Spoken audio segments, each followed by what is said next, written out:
Everybody's selling the create the life you dreamed about thing these days. Yeah.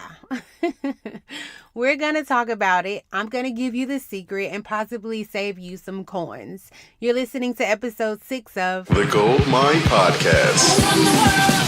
As women, we have to invest that time in getting to understand who we are. Be ambitious, be bold, create the life of your dreams. This is the Gold Mine Podcast with your host, Adrian Dion. Happy Tuesday, everybody. I am so excited to be back with you guys this week. Listen, you guys showed up in such a huge way last week. Thank you to each and every single one of you who took time to listen. I mean, it was so great hearing all the feedback from you guys. And I just want to say I really, really appreciate it. And so to show my appreciation, I'm going to be doing a giveaway this week. One of you lucky listeners will be randomly selected to win a $50 gift card to your choice of Amazon or Target. And all you have to do to be entered is to go onto iTunes and rate and leave a review, an honest review, in the comments. Now, you will need to screenshot it before you hit submit, and you can post it on Instagram with the hashtag The Gold Mine Podcast. Or if you don't have Instagram, you will need to send it to my email address, and all of that information can be found in the show notes. And the reason you'll need to screenshot it and send it to me is because iTunes sometimes takes a long time to post the reviews.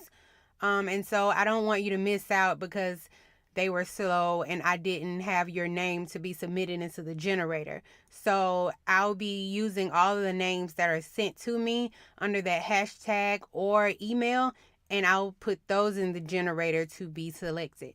Hey, and don't forget to press submit. Like, don't just screenshot it and send it to me, and don't leave the review. Don't do me like that. All right, enough of that jazz. Let's get into the show. There has been a lot of talk about creating the life you desire these days. It's become a very popular phrase. And to be honest, it sounds really woo-ish and like magical. And I think it's because a lot of times when people talk about creating the life that you desire, the law of attraction is connected to it. And the law of attraction is fairly new to a lot of people. So it just sounds like, oh, you have to think a certain way. Almost kind of like this voodoo-ish stuff. I mean, when I've talked to people about it, that's been kind of my experience with it. And initially, when I first was introduced to this whole creating the life you want or concept, I felt that way too. Like, I don't have money. I'm not rich and famous. I'm not able to do that. But it's actually really, really simple to do. And it only requires you to do one thing.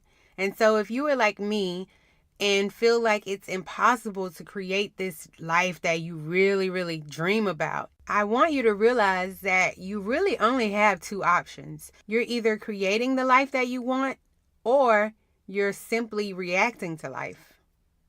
So think about it like this. When someone is creating something, it's the first of its kind. It's something that is new. Someone is putting it together and sending it out. And then if someone is reacting to something, they're on the opposite end. And so they are receiving something. Whatever it is secondhand. And they're getting it and responding to it. And so what does that look like? It is someone who just takes life as it comes. Now, that doesn't sound bad, and it's not if that's the type of life that you want. But for anyone who has goals and wants to achieve the things that they've dreamed about, this stance in life is not a good one. I remember going to a vision board party at the beginning of the year, and I remember us sitting around and we were all cutting out things to put on our board. And I remember the host asking everyone their intentions for the year. And I remember hearing people say things like, I just want to go with the flow this year. I'm just going to take life as it comes. And I remember just sitting there being like, why are you here? Like, what's the point? Like, if you're going to just sit there and just wait on things to happen, it's never going to happen. And I don't know if people just have these visions and dreams and they think that, oh yeah, I deserve this. So one day if I just sit here, it's going to happen for me. Like, no, it's not. And I remember just leaving that place and being so angry that I had wasted my time. And I didn't feel like being the person to motivate them and to, gas them up. Like, no, this is your life. This is what you want to do. And so you have all these pictures and things on here, and then you're just going to go sit in a corner and wait. Like, no. So how do you create the life that you want? The answer is by being proactive. Now, you guys know I love words, and so yes, I did Google the definition for proactive, and it means creating or controlling a situation by causing something to happen rather than responding to it after it has happened. You can ask any successful person and or listen to any successful person's story, and that you will find that they took part in making their success happen.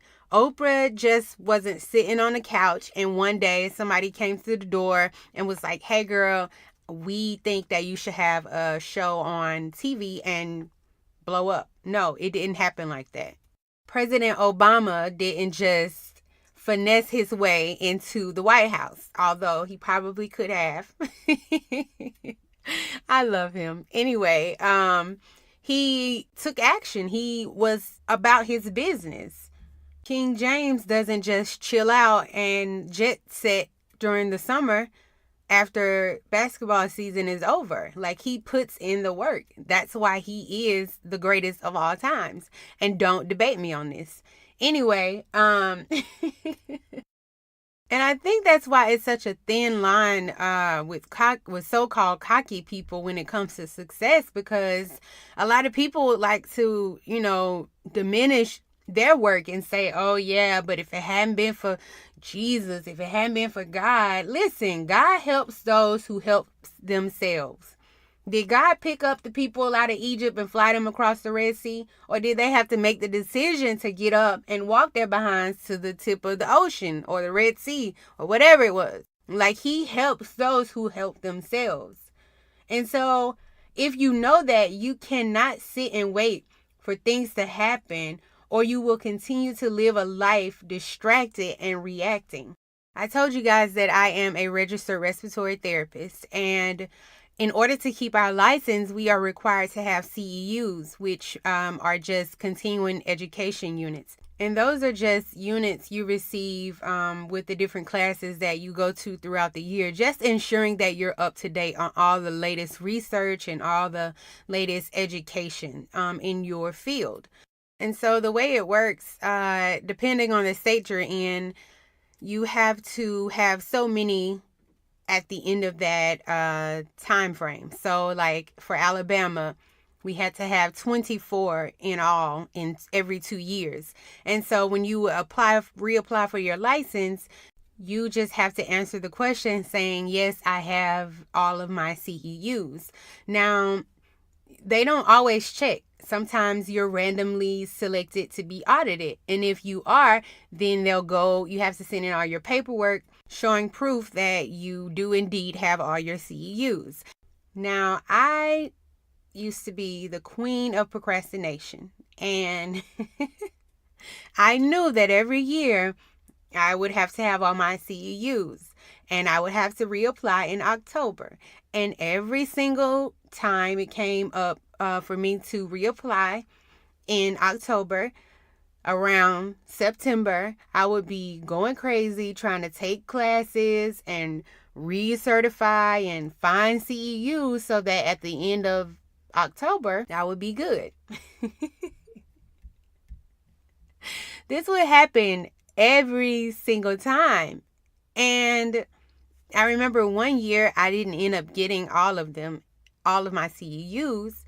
And Of course, that was the year I was randomly audited and I had to send in all my paperwork. Now, you better believe I was angry and I was mad and I was upset and the world just isn't right and woe is me and I was just going crazy. But it was my fault. It was nobody's fault but mine. And so a lot of times we do the same thing. Like, we're not proactive. We procrastinate about things. And then in the end, when there are repercussions and consequences for our actions or inactions, we're mad. We're mad at the world and feel like the world is picking on me. I ended up having to pay a fine. And no, it was not money that I had. And so it affected other areas in my life. But at the end of the day, my inaction caused that result. And so, was I creating the life that I wanted? No, I was not. I was procrastinating and delaying the inevitable. And so life just happened in a sense. And so being proactive gives you the ability to create your life instead of spending energy being reactive. So I just wanted to give you an example of what that looks like. Being reactive looks like on a day-to-day basis when you're not being proactive. If you know you have to be at work at 8 o'clock and you're not proactive by putting on an alarm, getting your clothes out, meal prepping and doing whatever you need to do so that you have a morning with ease, then you're waking up late. You're driving like a mad person on the highway, getting mad at everybody because they're in your way because you didn't take the time to do what you needed to do to arrive early and be able to take your time if there's a traffic jam or whatever. You're just spending time reacting, responding to life, reacting, using energy, not creating, but reacting to things. We have to be so intentional about creating our situations as much as possible. When I was on my fitness program, we had to eat every 2.5 hours. And I remember somebody asking me about the program and my experience on it. And they were saying how they just weren't able to get in all their meals. And they see that I was traveling and I was doing all this stuff. How was I able to get such success on the program? And I was like, I take my meals with me everywhere I go. Like, if I go to the mall, I have my cooler and my food with me. I remember when I came home for Thanksgiving, I flew with my food, my meal prep. And when we got to Atlanta and we got the rental car, I stopped at Whole Foods to warm up my food because it was time for me to eat. I was creating my situations ahead of time so that I was able to succeed.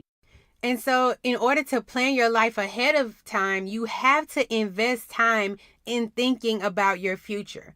I live by my planner. If it's not on my calendar, it's not happening. My finances are already mapped out for the rest of the year.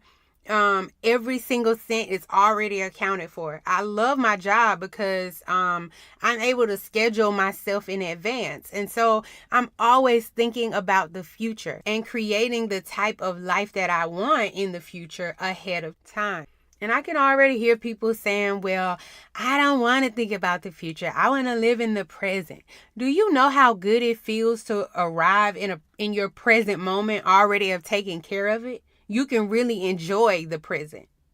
Last year, I made plans that I was going to really change things in my life, and I really wanted to travel more and do more. I knew that for my birthday, which is my 30th birthday, I wanted to go to either Thailand or Bali. And I knew that I wanted to do mission trip. I knew that I wanted to go to Coachella. And so all of these plans were made last March, March, early April. And so I started to plan ahead. I bought my Coachella ticket in June or July, whenever the pre-sale tickets went on sale.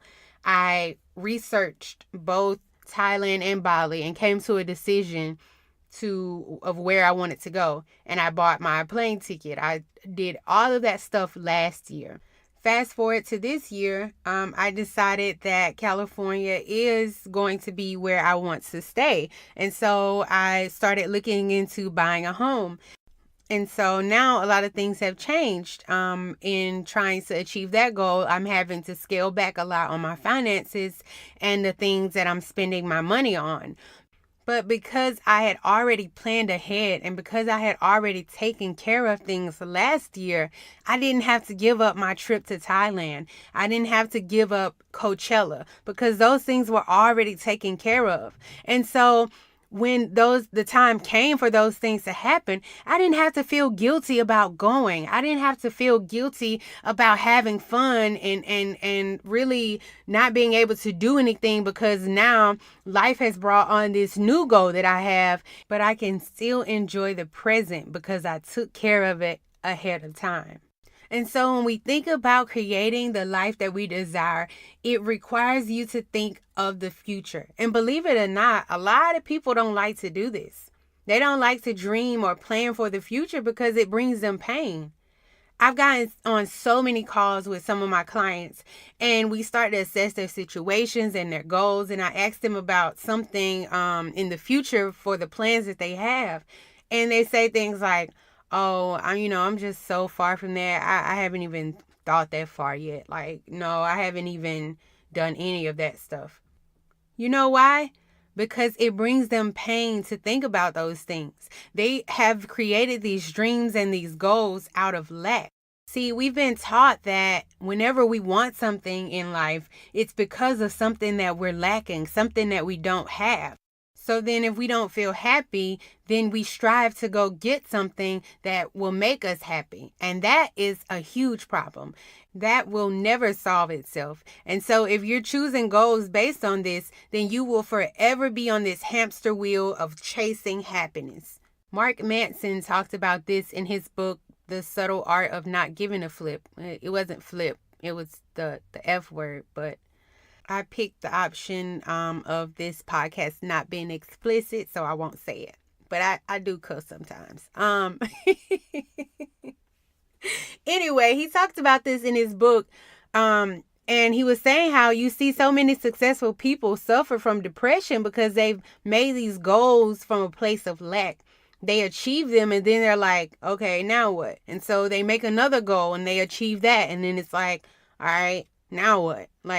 And so then it's on to drugs or, just so many other different things trying to feel that happiness. And if you listen to episode 3 where I talked about the self-coaching model, you'll remember that I talked about all of our feelings, including happiness, come from our thoughts. And so there is no thing in the future or thing that we will achieve that will get us more happiness than we're capable of having right now at this present moment. That's a very important concept to remember. If our happiness comes from our thoughts, then achieving a certain goal in the future is not going to increase our capacity for happiness. And you have to understand that. I love what Brooke Castillo says about goals. She said the point of having goals is not to achieve them and be happier than we are today. The reason to have goals is because our purpose on this planet is to evolve into the best version of ourselves. The way to do that is to constantly be asking ourselves to bloom in a bigger way. I think goals are the best way to do that. I love that, and I think it's so true. When you start thinking about the goals and the dreams that you have, at first it seems really unachievable, and it seems impossible and something that's greater than your current abilities. That process of dreaming and thinking about it in that present moment is what brings up all the stuff that's preventing you from believing in a deeper way. Now, that doesn't mean that in order to get there, or achieve those goals that you need to become a better person. What it means is that setting goals and believing in them enough to achieve them will bring up those obstacles and it'll bring up the things that's blocking you from your deeper greatness. Achieving a certain goal is not going to make you any better than you already are. All it's going to do is remove all of that stuff that's preventing you from seeing how great you are right now. That's the big difference, because when you're able to see how great you are, you stretch yourself even more and you evolve more and you do more things. And that's the way our world evolves. You have a responsibility to do the things and achieve the goals that you've dreamed about, because you're laying a pathway for the people that's coming behind us. If Thomas Edison had never pursued his dream of inventing the light bulb, then the guys who, create chandeliers would have never been in business. If Steve Jobs had never done what he did with Apple computers, we never would have had the iPhone. I mean, you have a responsibility to stretch yourself and pursue those dreams and those goals that you have. If not for, your kids or your family members, for the rest of the world, for the evolution of this world. So go back and look at that list of goals I asked you to write down and see if they were made out of a place of lack. And if they are, push yourself to dream more, to do more, to pursue more, because you have that responsibility. Creating the life that you want is not impossible, but it will require you to look at your future and to be proactive about it. And so I think this is a good place for us to stop today. I gave you a lot of information and a lot of things to think about. So I really want you to do that assessment and see if you're actively creating the life you want, or if you're wasting your good energy just reacting to life. Next week, we're going to go over my process for setting goals. A lot of people think they know how to set goals, but if you aren't achieving every single one on your list, you aren't doing it right. And so find those little charts you downloaded at the beginning of the year, the SMART goal charts. 2018 gonna be my year. Meet me back here next week. And we're going to go over an effective goal setting process that is going to help you ensure that you'll achieve every single one of them. Don't forget about I'll be announcing the winners of the Amazon and Starbucks gift cards on the next show as well. So you have an entire week to rate and write a review on iTunes. I even made it easy for you by posting the link in the show notes so you don't have to look for it. You see that pro action right there? It works. Remember to take a screenshot of it before you hit submit, because iTunes is a little slow posting reviews and I don't want you to miss out. Be sure to post it on Instagram with the hashtag The Gold Mind Podcast, or you can send it to my email, info@goldmind.com, and that's also in the show notes. Make sure you get it from the show notes so that you have the spelling correct. All right, ladies, thank you so much for listening. Have a great rest of your week, and I will talk to you later. Bye.